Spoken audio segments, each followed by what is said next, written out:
વૈરાગ્યમ જ્ઞેયમપ્રીતિઃ શ્રીકૃષ્ણેતરવસ્તુષુ જ્ઞાનમ ચ જીવમાયેશ રૂપાણામ સુષ્ઠુ વેદનમ.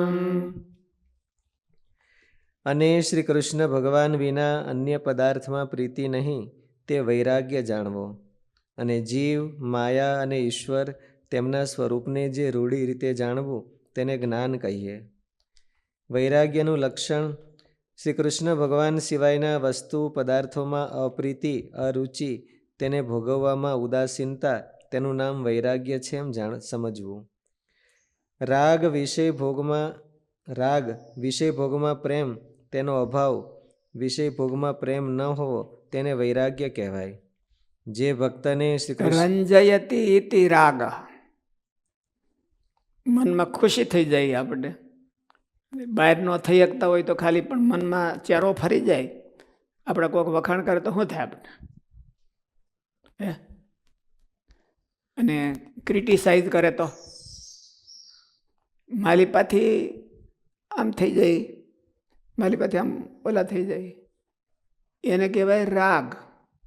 રંજયતી ઇતિ રાગ એટલે આપણને માલિપાથી બહુ આમ ખુશ કરી દે. કૂતરાનો રોટલો ખાતો હોય ત્યારે શું થાય ખબર છે?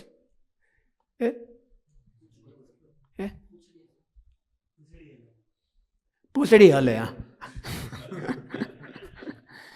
પૂંછડી બંધ ન રાખે એટલે આપણે પૂંછડી હલવી નહીં, બાંધીને પછી ઓલું કરવું થોડું.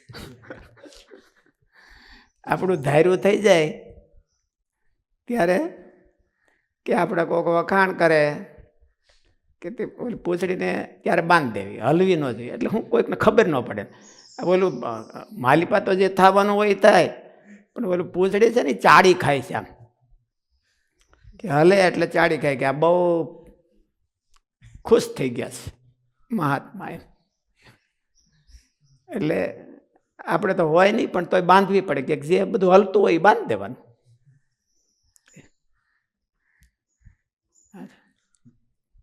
શ્રી કૃષ્ણ ભગવાન સિવાયના વસ્તુ પદાર્થોમાં અપ્રીતિ, અરુચિ, તેને ભોગવવામાં ઉદાસીનતા, તેનું નામ વૈરાગ્ય છે એમ સમજવું. ખાસ કરીને આપણે વખાણ થાય તે ધ્યાન રાખવું પડે.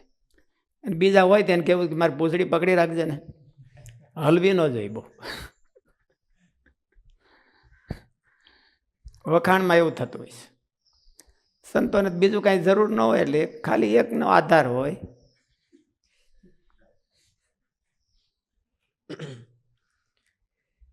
શ્રી કૃષ્ણ ભગવાન સિવાયના વસ્તુ પદાર્થોમાં અપ્રીતિ, અરુચિ, તેને ભોગવવામાં ઉદાસીનતા, તેનું નામ વૈરાગ્ય છે એમ સમજવું. રાગ વિષય ભોગમાં પ્રેમ, તેનો અભાવ, વિષય ભોગમાં પ્રેમ ન હોવો તેને વૈરાગ્ય કહેવાય. જે ભક્તને શ્રી કૃષ્ણ ભગવાનના સ્વરૂપમાં ગાઢ અનુરાગ, પ્રેમ થઈ ગયો હોય, અર્થાત તે પ્રેમને આધીન થઈ ગયો હોય, તેને તરણા જેવી વસ્તુથી લઈને મૂળ પ્રકૃતિ પર્યંતના સ્થાવર જંગમ પદાર્થ માત્ર કાળના કોળિયારૂપ દેખાય છે. એનો અંતઃકરણ એને મેળવીને પ્રસન્ન ન થાય. એને ભગવાનને મેળવવાની ભૂખ હોય એટલે આમાં એટલું બધું ખીલે નહીં. મળે મહારાજ એવું કીધું કે જેમ લીંબુ ચાવ્યા હોય, આંબલી ચાવી હોય, પછી દાંત અંબાઈ ગયા હોય તો ચડેલો ભાતનો દાણો છે એ ગળી જાય. એને શરીર હકાવવા માટે ખાવું તો પડે તો ગળી જાય, પણ ટેસ્ટફુલ ન થાય. એમ આ જગતના પદાર્થોમાં ગુજરાન કરે, નિભાવ કરે, પણ એમાં ચોટી ન રહે તો એને મહારાજ કે વૈરાગ્ય. વૈરાગ્યમ જ્ઞેયમ પ્રીતિ શ્રી કૃષ્ણેતર વસ્તુ, ભગવાન સિવાય બીજે પદાર્થ એનું મન માને નહીં. જે ભક્તને શ્રી કૃષ્ણ ભગવાનના સ્વરૂપમાં ગાઢ અનુરાગ, પ્રેમ થઈ ગયો હોય, અર્થાત તે પ્રેમને આધીન થઈ ગયો હોય, તેને તરણા જેવી વસ્તુથી લઈને મૂળ પ્રકૃતિ પર્યંતના સ્થાવર જંગમ પદાર્થ માત્ર કાળના કોળિયારૂપ દેખાય છે. અને તેથી જ તેને ભોગમાં તૃષ્ણા રહેતી નથી. તે સ્કંદ પુરાણમાં કહ્યું છે કે આ પ્રમાણે ભગવાનની કાળ શક્તિથી થતા 4 પ્રકારના પ્રલયથી સંપૂર્ણ જગતને અસત્ય સમજીને પછી તે જગતમાં જે અરુચિ પેદા થાય તેને વૈરાગ્ય કહેવાય છે. તે વૈરાગ્યના ભેદ તો પાતંજલ યોગશાસ્ત્રના સમાધિપાદમાં કયા છે ત્યાંથી જાણી લેવા. કેટલા ભેદ છે? વૈરાગ્યના ભેદ કેટલા છે? 4 છે. 4. ક્યાં ક્યાં છે? કોઈને ખબર છે? યતમાન, વ્યતિરેક, વ્યતિરેક, એકેન્દ્રિય, એકેન્દ્રિય, વશીકાર. વશીકાર. 4 પ્રકારના ભેદ છે. યતમાન કોને કહેવાય?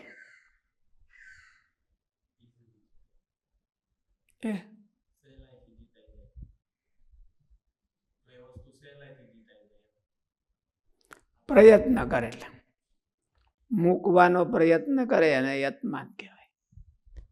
હલો, આપણે જાજો ટાઈમ બગડે છે તો ટાઈમ બગાડનો થોડોક ઓછો કરીએ.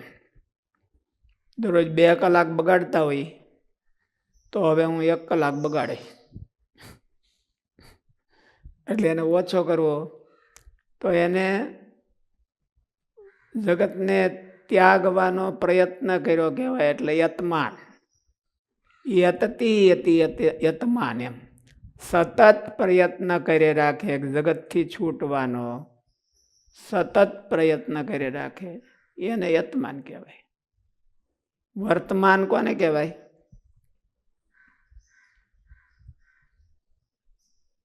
કોને? જે વર્તતે ઇતિ વર્તમાન. એટલે સતત પ્રયત્ન કરી રાખે, છેલ્લા શ્વાસ સુધી પ્રયત્ન કરી રાખે એને યતમાન કહેવાય. યતતે ઇતિ યતમાન.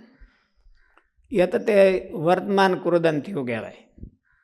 વર્તમાન કૃદંત એટલે પ્રયત્ન કરે જ રાખે. થાય ન થાય એ ભગવાનના હાથમાં. પણ જગતથી છૂટવા માટે આસક્તિના સ્થાનો હોય એમાં આસક્તિ ઓછી કરવા માટે નવા નવા પ્રયોગ કરીને જિંદગીભર એની હારે લડતો રહે. મૂળજી ભગતની ખબર છે? મૂળજી ભગત ગુંદાસરાવાળા હતા.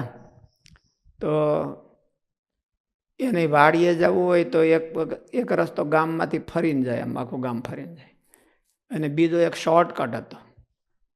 એ કોઈક માણસના ઘરના નવેળું હોય એમાંથી જતો હોય.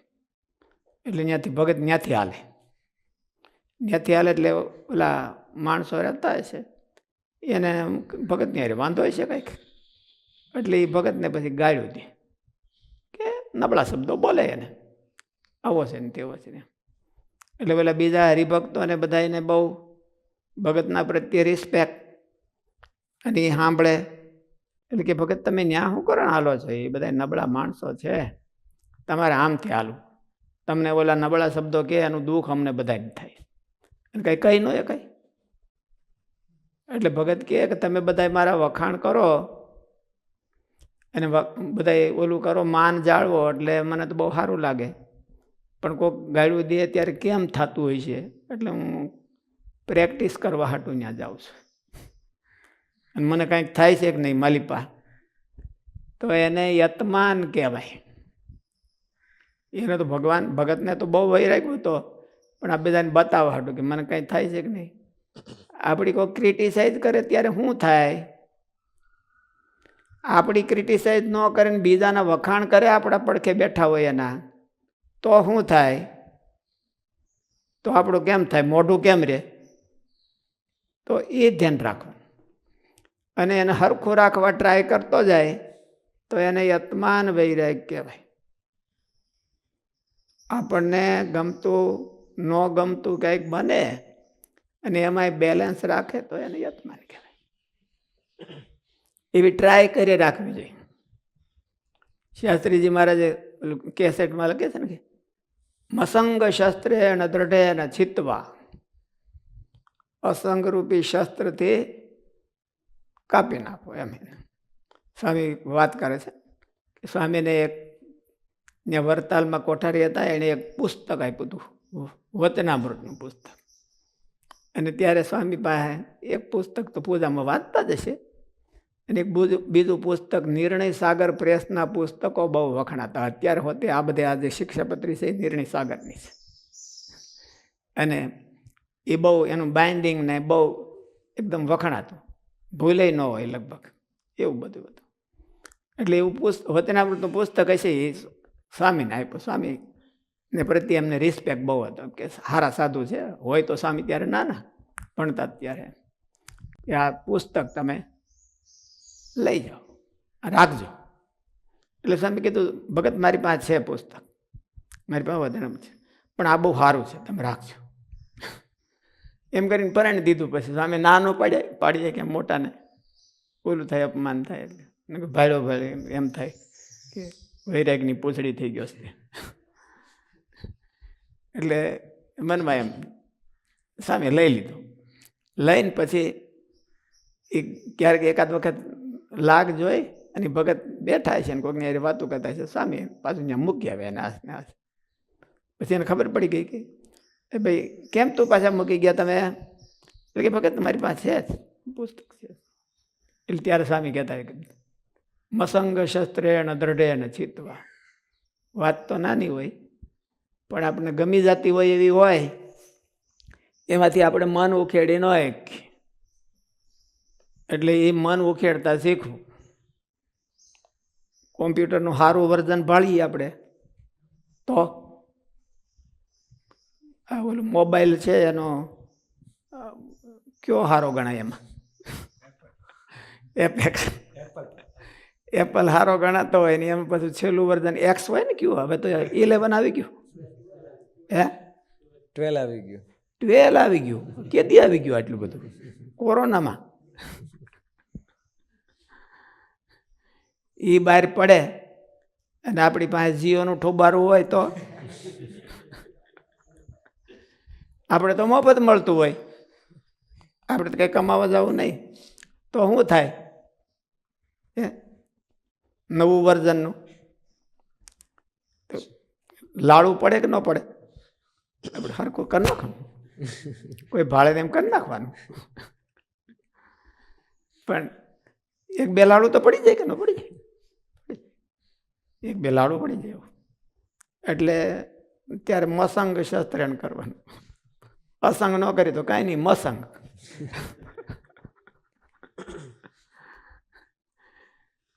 એટલે આપણે ગમતી બહુ પદાર્થ મળી જાય તો હલાવતા શીખવું જોઈએ. કામ તો એ જ આપે. પેલું આત્માનંદ સ્વામી છે ને, તુંબડી લઈને પાણી પીતા છે તો વાકી ચૂકી તુંબડી છે. એટલે મહારાજે કીધું કે સ્વામી શું કરો છો? કે મારા જળ ધરાવું છું. એટલે કે આવું તુંબડું આવું વાકું ચૂકું શું રાખ્યું છે? એટલે કે મહારાજ એમાંથી પાણી સીધું આવે છે, પાણીની ધાર થાય એ પાછી તુંબડાની ઘોડે ન થાય. કે મહારાજે કે જો આનો વૈરાગ જો. એટલે વાકવું ચોખ્ખું એનાથી હલાવતા શીખવું જોઈએ. સાદું એ થોડુંક થોડું હલાવતા શીખવું જોઈએ. નવું વર્ઝન ભાળીએ એટલે ઘુમાડા વર્ઝનની ઘોડે ઘુમાડા નહીં મારવાના. ઘુમાડા મારવા મળી તો એ આપણા અંતરના વૈરાગની ખામી બતાવે છે. ભગવાને આપણને આ દીધું એટલે એમાં વૈરાગ તો ગ્રહસ્થ જાજો હોય, એ હલાવતા શીખે. અમારા 2 મોટા ભગત આમાં બેઠા શીખેતા કે અમે દરરોજ સાંજે હલવો ખાઈ.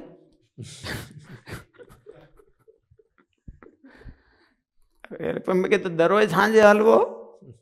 હરિભક્તોને બહુ આશ્ચર્ય થયું કે દરરોજ સાંજે શેનો હલવો કરો? હલવામાં તો ગાજરનો, દૂધીનો, બીજા બધા હોય, મુંબઈનો હલવો ને એવો બધો હલવો હોય, તો શેનો હલવો કરો? એવું નહીં કે અમારે 2 જણા હોય, છોકરાઓ તો ધંધા ઉપર હોય, અને 2 જણા હોય, બપોરે રાંધ્યું હોય, પછી સાંજે રાંધવાની થોડીક આળસ હોય કે પછી જે હોય બગાડ થોડોક ન થાય એવું હોય. એટલે કે બપોરનું પડ્યું છે એ ગરમ કરીને હલવો.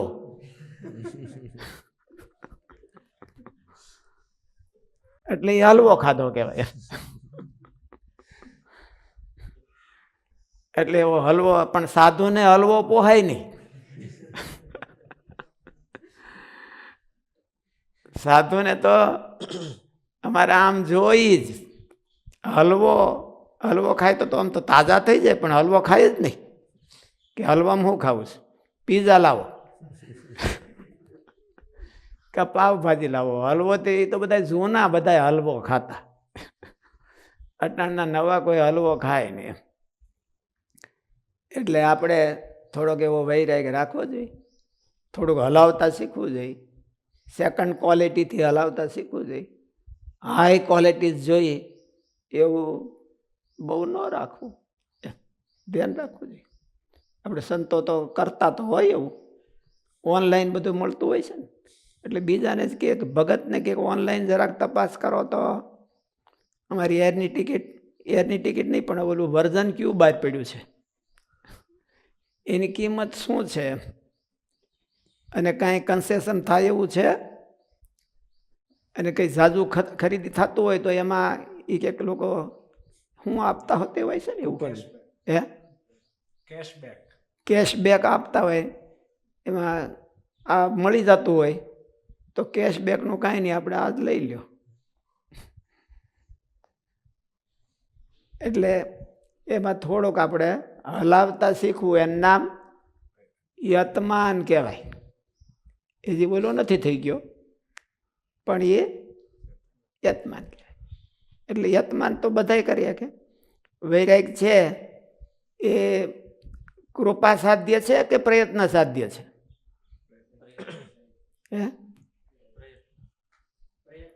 પ્રયત્ન સાધ્ય છે. તો બધાને આવી જ જવું જોઈએ આપણને, કે નહીં? પ્રયત્ન સાધ્ય હોતે. પ્રયત્ન સાધ્ય હોય, પ્રયત્ન કરે એટલે ભગવાન કૃપા કરે. મહારાજે કીધું છે કે આ બિચારો કેદુનો ફાફા મારે છે, મોબાઈલ હાટું નહીં હો, વૈરાગ હાટું ફાફા મારે છે તો એને દઉં. મોબાઈલ હાટું ફાફા મારતા હોય તોય ભગવાન તો પૂરું કરી દે છે, પણ એ કદાચ આપે કે ન આપે, પણ આપણે હાથે જ લઈ લઈએ. પણ આ વૈરાગ છે એ તો હાથે નથી લેવાતો. એટલે મહારાજ કે પ્રયત્ન કરતો હોય તો એને એમ થાય કે હું દઉં, અને તો દે. યતમાન કરે તો યતમાન પછી વ્યતિરેક. વ્યતિરેક. વ્યતિરેક એટલે થોડોક પ્રયત્ન કરે એનાથી અમુક સાધ્ય થઈ જાય ને અમુક આપણા હાથમાં વાત ન હોય, તો એ બેનું વિભાગીકરણ થઈ જાય, એને વ્યતિરેક વૈરાગ કહેવાય. પછી એમ છતાંય વધારે પ્રયત્ન કરે તો મનમાં થોડોક ભાવ રહે કે આ ફોન હોય તો કામ સારું થાય કે નહીં, સારું થાય કે નહીં.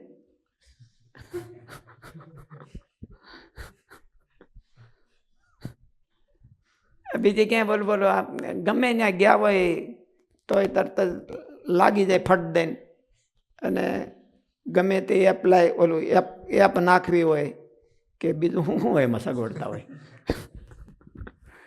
એ બધી આપણને મળી જાય, કામ સારું થાય કે નહીં. એ છૂટતું ન હોય ને એ છોડી નાખે તો એને એકેન્દ્રિય કહેવાય, અને બધું છૂટી જતું હોય તો વશીકાર કહેવાય. થઈ ગયું. એટલે 4 પ્રકારનો વૈરાગ. એ પ્રયત્ન સાધ્ય કહેવાય, યોગ સૂત્રમાં કીધું. એમ ભક્તિ છે એ ભગવાનની કૃપાથી હોતે આવે,